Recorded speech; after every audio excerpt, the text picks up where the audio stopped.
do you reflect on the time after releasing your new album?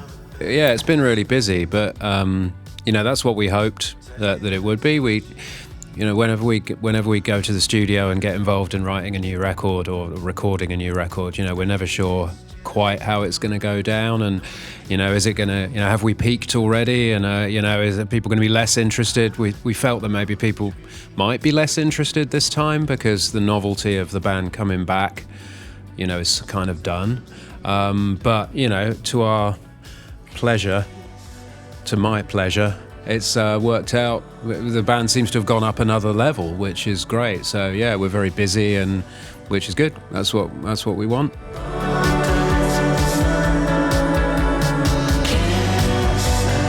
Are chart positions something you constantly look at? In the first week of release of the record, obviously, the onus on chart positions is not something that we've ever been interested in. But of course, you're going to see what your chart positions are at the end of 1 week, and your managers and label go. So that was good, but that's not obviously a driving factor for us as a band. There's a lot of data available now that wasn't available freely in the past. Like you can log on to your Spotify for Artists app.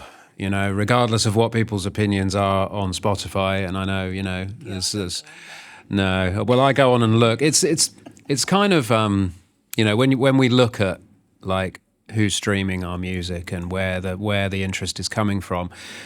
I suppose it's the closest we've got to a reliable indicator of how things are going, because so many people use Spotify, for better or for worse. And so, I get quite interested in looking at the graphs and, what's going on. But, it's like Rachel says, it's not something that we think about when we're making the record. It's not like, oh, we have to do a record that's going to be good on Spotify. But once it's out, then it's interesting to look at that data to see how you're doing.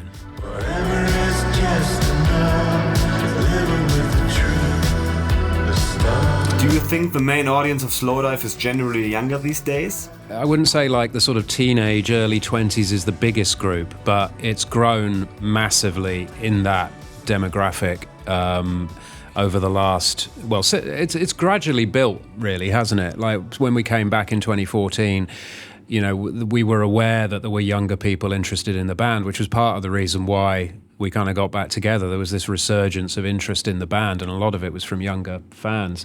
But recently, in the last year, that's definitely been the group that's sort of taken off.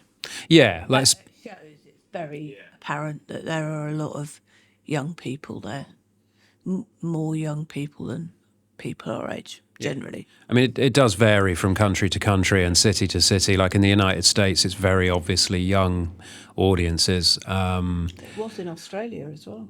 It was, yeah, Australia too. It was pretty much everywhere, apart from, where did we play last week? Well, some places in Europe are still a little bit older.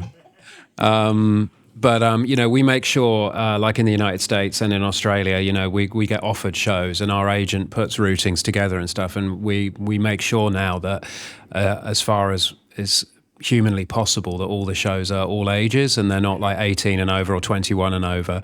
Because, we fell into that trap in Australia where we booked a bunch of shows, and we had so many messages from like people under 18, like, I really want to come and see you, but I can't get in because like New Zealand has very weird laws about shows and age limits and things like that. And so it's quite difficult to do in some countries, but we do as best we can, don't we, to make sure they're all ages.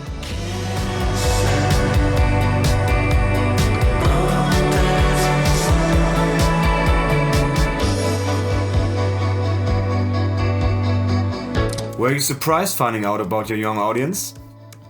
The first shows back that we really did was the Australian tour in July last year, and yes, in a simple word, yes. Initially very surprised, but I think now we're more surprised if it's an older audience, because that doesn't happen very often anymore. They're obviously mixed ages, but predominantly young, and that's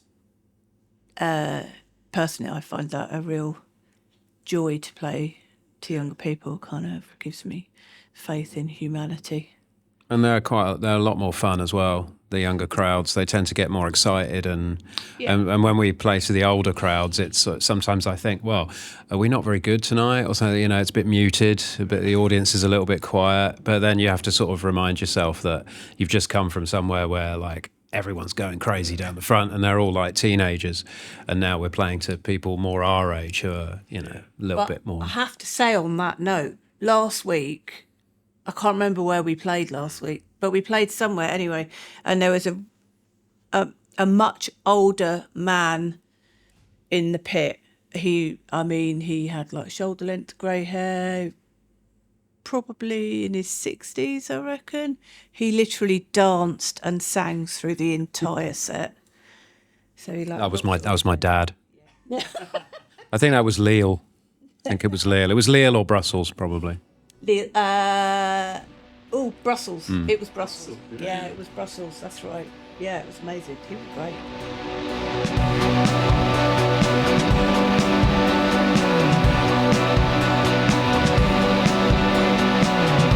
How would you rate your success today? Well, I think we've worked pretty hard for the last 10 years, actually. You know, may have only been 2 records out in 10 years, but we've consistently toured, and apart from the little COVID break. So yeah, I mean, obviously there's successes spawned from the 90s, but I like to think that what we've done in the last few years has had a good amount of relevance to our success today. That's what I would say.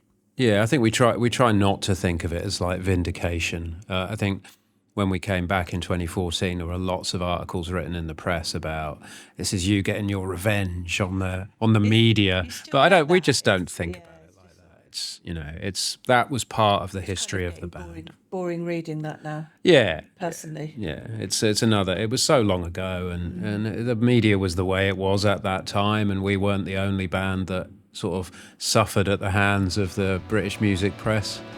And that's just how it was. And, you know, we live to tell the tale.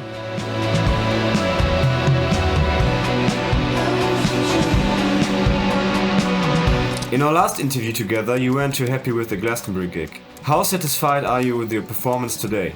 I think we're doing pretty well now, aren't we? I think I worked out I'd been home for 6 days since mid-April.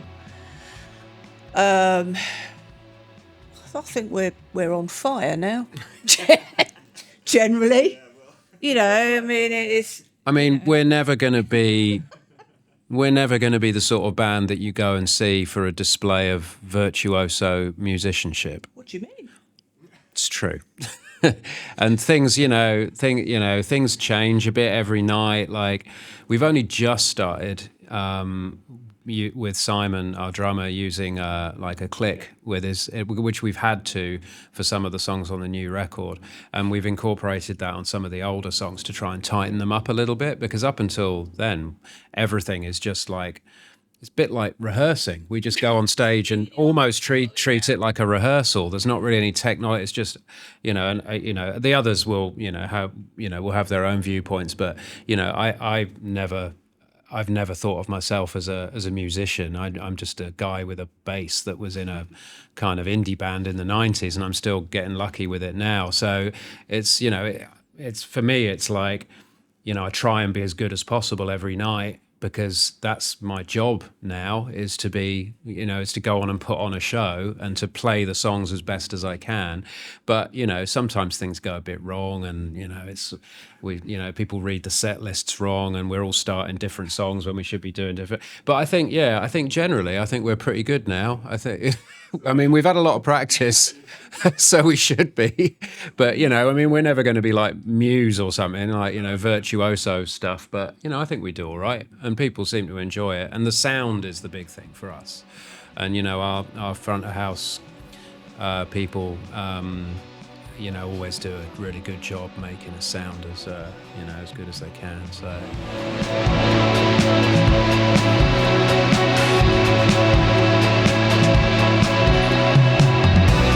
Would you say that you have more like a Bob Ross approach to a show, including happy little accidents? Yeah, for me, that's true. We're not perfectionists. I mean, we try, you know, I know you and I have quite a professional outlook on playing live. We want to make it as good as possible. And like, you know, I mean, you don't drink at all, but I'm not going to like get hammered before a gig because then I'm not going to play very well. So, you know, so it's, you know, and in the 90s, that wasn't a concern. It was just like, for both of us, probably. All of us, not just me and you, Nick. Yeah. We were all, you know, yeah. But we were kids. varying states of decay. Yeah. Yeah. We're much healthier now. Yeah.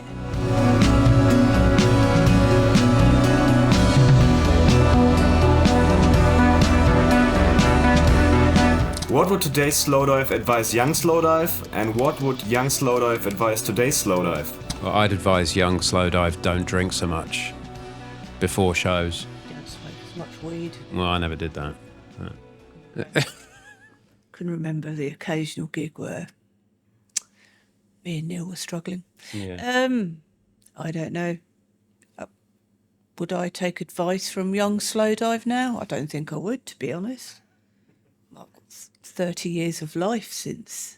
Yeah, I mean, it's a bit of a cliche, isn't it, to be sort of like, you know, about having fun. That's what I was going to say about doing what you want to do. But that is the truth. We're extremely fortunate to have had 2 goes at doing this. You know, we're very aware that a lot of bands who are, you know, really deserving of success and, you know, do great music and play great shows never get the chance to do what we do even once. And, you know, we had that chance in the 90s. And, you know, Rachel and Neil then carried on with Mojave 3 after Slowdive, and, you know, they've had other musical projects in the interim. And then, you know, we get a chance to do this again, and we've been doing it now for 10 years, like, you know, the second incarnation, which is longer than the first. Second act. Yeah, and much more successful as well. So, yeah, I mean, I suppose all the usual stuff like, you know, don't give up. Just enjoy it. Well, I mean, like you know, sometimes I get young musicians asking me for advice, and I always just say, if you believe in what you're doing, keep doing it. Don't listen to the critics. Just carry on. Just, you know, really. If you love what you're doing, then just keep doing it. You know, you might get a lucky break, you might not. We got a lucky break the first time round. We just happened to be in the right place at the right time to hand our demo tape over to somebody that knew Alan McGee. You know, that was... Had we not been there at that point, who knows whether it would have happened, you know, everything else that kind of went on from it, so...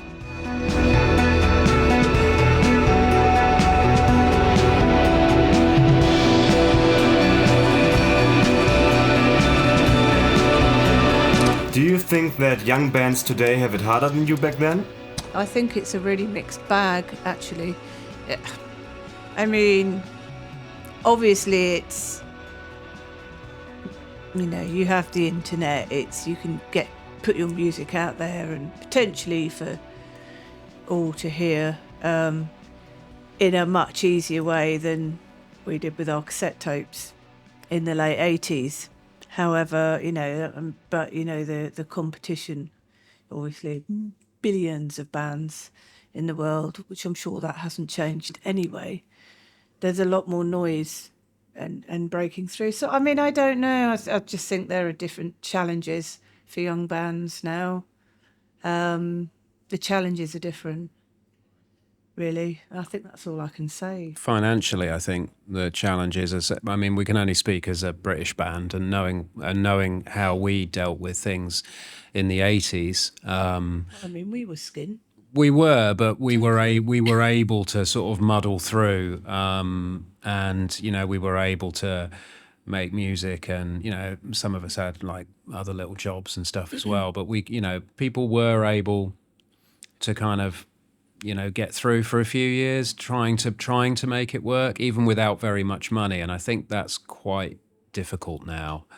You know, there's a lot of pressure to, you know, everything is expensive. And okay, you can record music cheaply in your bedroom or whatever, but where are you going to make money from it? That, you know, it's, yeah, I mean, unless you're, I mean, Bandcamp, Yeah, it's very difficult to make money as a small act now, I think. Well, it was for us. It was, but our our expenses were less, weren't they? It was easier to get by on less in the late 80s and early 90s, and things have become a bit tougher now. I mean, just governments everywhere are sort of clamping down on people just taking a few years out and maybe, existing on some welfare benefits while they do their art. It's much harder to do that now. Back in the 80s it was kind of possible to do. But we didn't really do that either. No, we kind of did. I did. The rest of us did. I was working. The rest of us did. We were. Did you not remember when we got our manager? We got our first manager. Our first bit of advice was, right, you've all got to go and sign on and do your unemployment thing so that you can get some money in every week. But I didn't do that. No, we all did. I was working. Well, you were much better. I only signed on once in my life. We did it for years. And that's when Slowdive ended. But that's kind of We can argue about that. It's like, that's kind of how. But that's how bands used to exist. There was that sort of safety net, which it wasn't designed for, but people would take advantage of it, and no one really said anything. It was just kind of, it's just young kids doing their thing. It's much harder to do that now, and equally, it's harder to make money as well.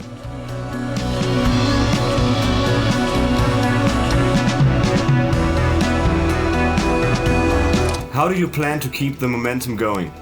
I don't think we ever really have a plan, to be honest. I mean, we have had a virtual meeting, haven't we, with our managers and discussed our touring stuff, which goes through till next year and stuff, and that's as far as we've got, really. We're just really enjoying where we are at right now, enjoying playing the shows. Got some more coming up in the autumn yet to be announced, and next year as well. And I guess at some point we'll look at doing another record when it's deemed that we've done enough gigs everywhere. We're really rubbish at planning, which is why it generally takes us 3 years to release a record, or sometimes more.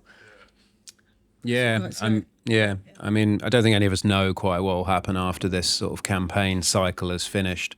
So we just sort of, that would be going back to your previous question about, what young Slowdive could advise old Slowdive or older Slowdive, I think is, don't take anything for granted, because it is really a sort of a privileged position that we're in. And so we do try and... But we don't anyway. Well...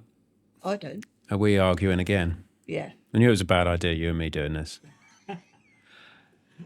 It's easy to kind of get like, oh, the weather's cold and grey, and I miss home, and blah blah blah blah blah. But don't take things for granted, and we try not to do that, and we have got stuff coming up.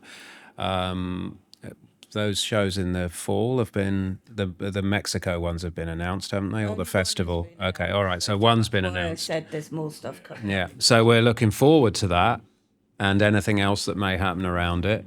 But then after that, into next year, we've got some ideas and stuff about other shows. But yeah, when it comes to doing another record, that we don't tend to sort of plan that in advance. That's not how it works, really.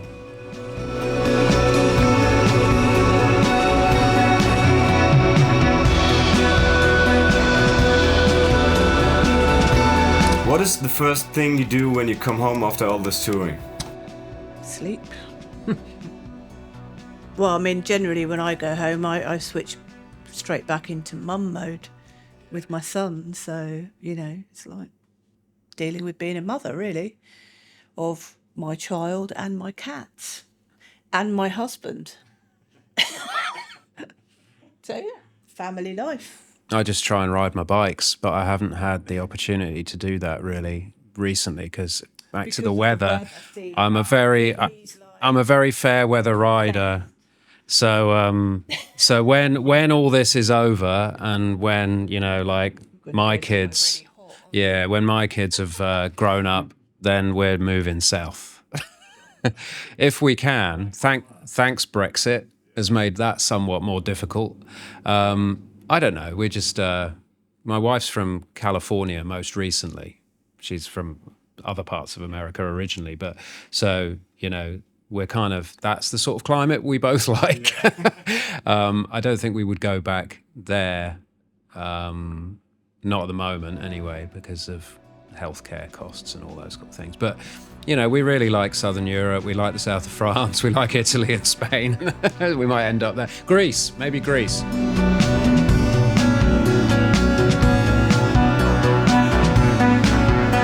When did you realize you'd become a cult band with kids waiting hours before the doors are opening, just like here in Dortmund?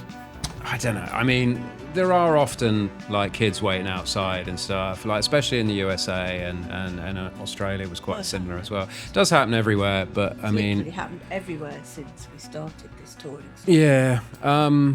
Yeah, I think, pretty much early on we realised that there was this big interest, and it's definitely grown, and that this album campaign, the tours we've been doing around it, I think, it's more noticeable. It is like post COVID, very different, you know, I think. In terms of, in terms of everything. And I mean, it's great. It's like, you know, those are the kids that like we were back in 1987 or whatever, you know, like, you know, waiting outside venues to see whoever. Well, what bands did we used to go and see?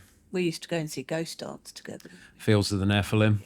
Don't know if you remember them. Yeah, The Mission. Rachel was a proper goth, and I was like a semi-goth. Wasn't a proper goth, but I liked the music. I just didn't have the balls to do my hair properly and all that. You did crimp your hair though. Did used to crimp it, yeah. I did used to crimp it. You know, default setting for goths in the 80s. So for us, it was like goth stuff, but then, you know, then it was like the more kind of obvious shoegaze influences like My Bloody Valentine and Loop and Spaceman 3 and, you know, all those sort of bands. So yeah, Lush. I followed Lush around for a while. I drove around after them in my car and slept in the car. So I was listening to Lush in my bunk last night. Yeah. Good times. Good times. So yeah, no, it's cool. And like, you know, Rachel's very good with the kids. She always takes time and makes time. And like if I go to bed early, which is quite frequent. I drag him out of bed. Yeah, I had to go and sign stuff in my pajamas in the USA. But yeah, no, you want those people to have a good experience. You don't want them lining up and waiting and then going home and like, well, they were miserable. You know, you want them to sort of have a good experience. You always remember when you meet people, isn't it? Were they nice or were they not? Yeah. And like, if you meet someone who's just horrible to you, then, well, A, that shatters your kind of thoughts, but B, you go around telling everyone what a horrible person that person is. Not that that's a motivating factor to go and talk to people, obviously, but I'm kind of like mother hen because I think on that initial Australian tour, you know, there were a lot of people hanging around post gig for, you know, signatures and stuff, and I think initially wasn't so aware of it, and then I'd be like leaving the venue like 2 hours later and there'd be people outside, and some places people waiting were colder, and then I became really conscious of the fact I didn't want kids hanging around in the cold outside late at night. It's like total mother instinct kicking in, and Neil is also actually very good at he's usually nipping out for a cigarette, but usually kind of nips out quite quickly to sign stuff, you know, so people don't have to hang around too long. And I really enjoy chatting to young people, you know, I find it interesting.